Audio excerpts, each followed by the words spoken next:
বাংলাদেশের মানুষ ভারতের দাদাগিরি পছন্দ করে না, এটা মেনে নিতে হবে। বাংলাদেশের মানুষ ভারতকে সৎ প্রতিবেশী হিসেবে দেখতে চায়, সুতরাং সৎ প্রতিবেশী সুলভ আচরণ ভারতকে করতে হবে। আর তা না করে যদি দাদাগিরি করতে চান, দাদাগিরির জামানা শেষ হয়ে গিয়েছে। দাদাগিরি আর কখনো ফলাতে আসবেন না, ওটা বাংলাদেশে চলবে না। এটা হচ্ছে এই বাস্তবতা। যদি ভারত যদি মেনে নিতে পারে, তাহলে ভারতের সাথে আমাদের সম্পর্ক সুন্দর হবে। সম্পর্ক এটা নয় শুধুমাত্র দিয়ে দিয়ে শুধুমাত্র সম্পর্ক করব না। ভারতকে বাংলাদেশের মানুষের প্রতি তাদের শ্রদ্ধা থাকতে হবে।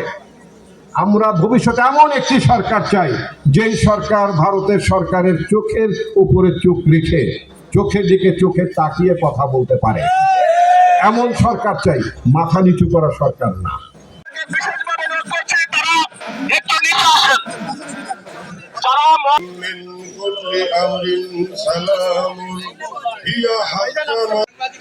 লাইলাতুল কদরি খায়রুম মিন আলফি শাহর।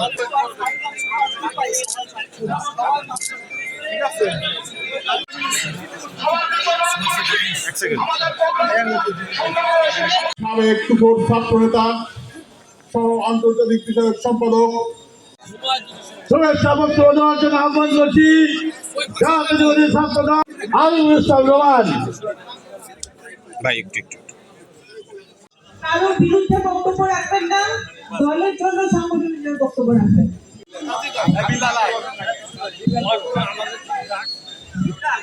আপনারা জানেন ফরিদপুরের অগ্নিকন্যা বীর মুক্তিযোদ্ধা